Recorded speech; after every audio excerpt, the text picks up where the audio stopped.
एकमेका लीन होती लोटांगणी असं म्हणतात एका ठिकाणी की जे संत आहेत आपले, त्या संतांनी आपल्याला हे शिकवलं की कोणी मोठा नाही, कोणी नीच नाही, कोणी उच्च नाही, म्हणजे जातीभेद त्यांनी मान्यच नाही केला. म्हणून त्यांनी सांगितलं खेळ मांडियाला वाळवंटी गाई नाचती वैष्णव बाहेर.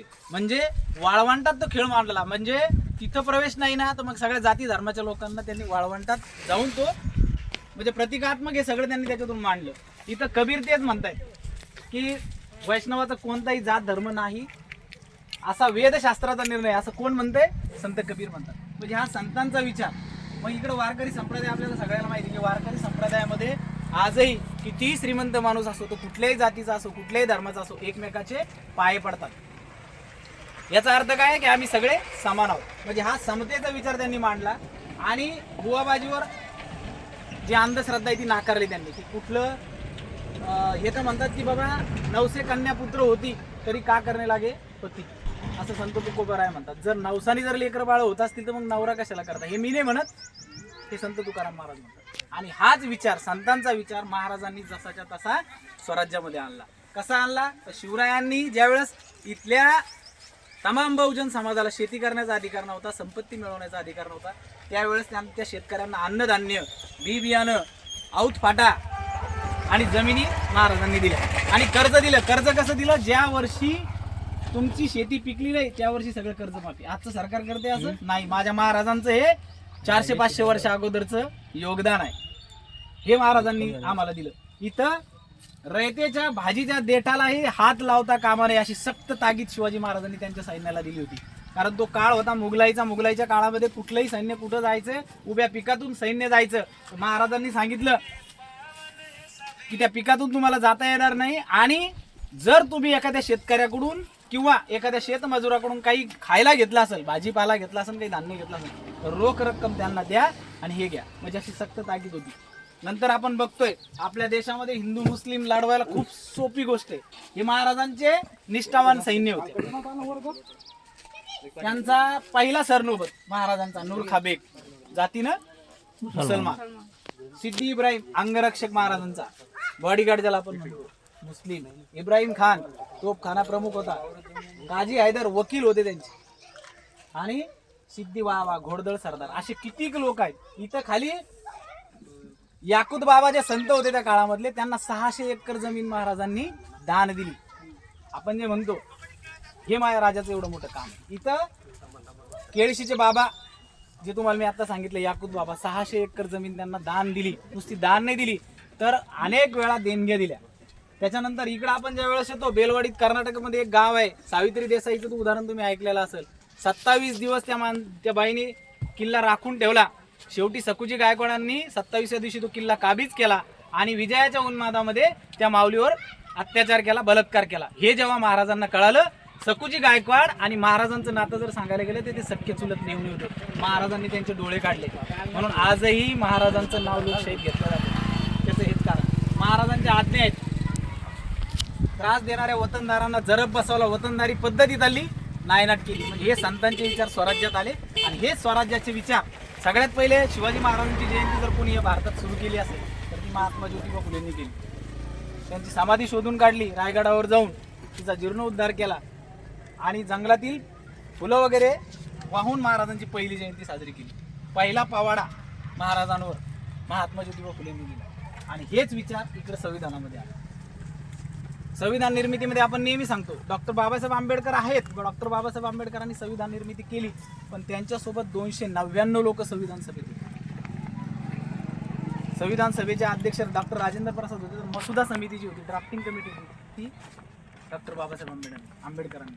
त्यानंतर संविधानाचे मूल्य आहेत सार्वभौम, समाजवादी, धर्मनिरपेक्ष, लोकशाही. सार्वभौम म्हणजे आमचा देश असा असेल त्याचा निर्णय आम्ही स्वतः घेऊ.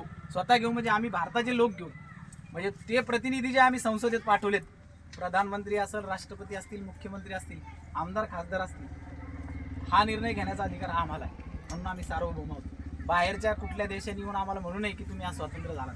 समाजवादी म्हणजे या देशातली प्रत्येक साधन संपत्ती, जल, जंगल, जमीन सगळ्याच्या मालकीची, कोणत्या सरकारच्या मालकीची नाही, आमच्या मालकीची, हे संविधान सांगते. तेच महाराजांचा विचार, तो संतांचा विचार इथं आला. धर्मनिरपेक्ष, या देशाचा कुठलाही एक विशिष्ट धर्म असणार नाही. सगळ्या जाती धर्माच्या लोकांना त्यांच्या श्रद्धेनुसार उपासना करता येईल. आपलं प्रास्ताविक सांगते आपल्याला धर्मनिरपेक्षता. आणि लोकशाही तुम्हाला सगळ्याला माहिती आहे, आपण प्रतिनिधी निवडून देतो आणि ते प्रतिनिधी आपल्या वतीनं कारभार तिथं पाहतात. हे स्वातंत्र्य आणि बंधुता हे दोन जे मूल्य आहेत संविधानामध्ये दिले, त्याच्यामध्ये स्वातंत्र्यामध्ये आणि आर्थिक न्याय की सगळ्यांना दर्जाची व समानतेची संधी संविधानानं आपल्याला उपलब्ध करून दिली.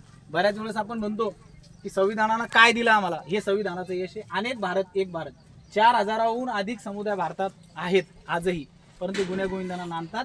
गरिबांसाठी संविधानानं काय केलं, आपण म्हणतो फक्त काही विशिष्ट लोकांसाठी संविधानानं काय केलं, गरिबांसाठी काय केलं, आरोग्य केंद्र उघडली, शाळा उघडल्या. आता हे सगळं पोस्टरच्या माध्यमात नाही, याची तुम्हाला डीपमध्ये माहिती लागली तर आपली वेबसाईट आहे संविधान जागर.org, याच्यावर तुम्ही गेले तर तुम्हाला हे सगळं साहित्य मोफत कॉपीराईट मुक्त आहे.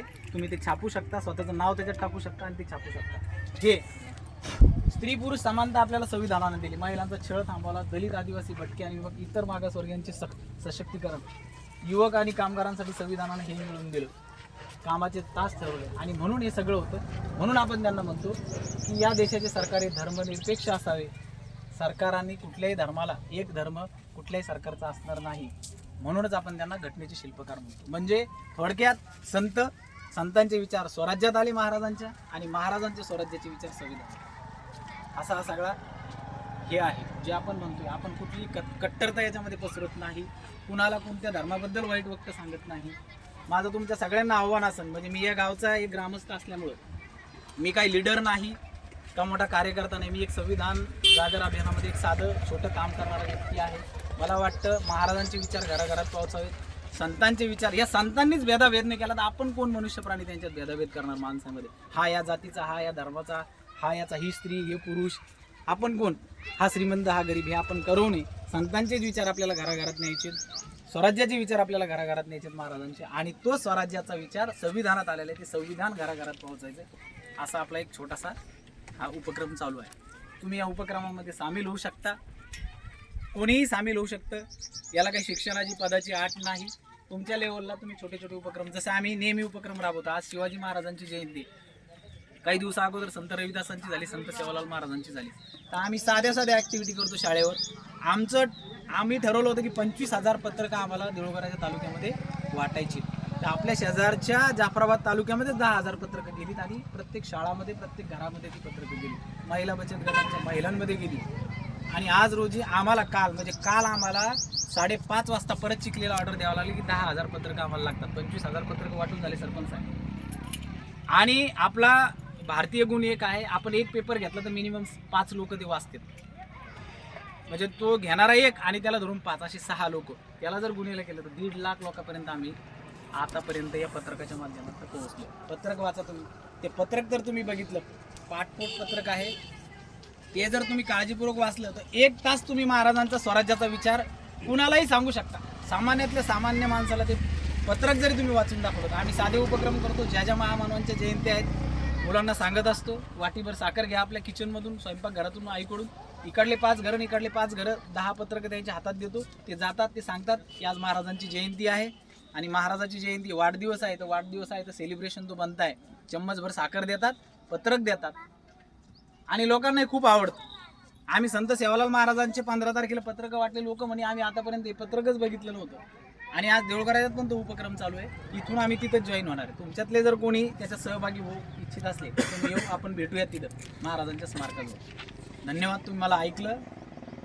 मी काय तुमच्याहून मोठा नाही, तुमच्यातलाच एक आहे, आणि हे सगळं आपल्याला सोबत मिळालं. मी करतोय म्हणजे मी काही उपकार नाही करू राहिलो, तुम्हाला स्पष्ट सांगतो. मी आज तुमच्या समोर बोलतोय, संतांनी ते सांगितलंय, महाराजांनी ते प्रत्यक्षात आणलं, आणि तेच महाराजांचे विचार संविधानात आले, म्हणून मी तुमच्या समोर बोलतोय.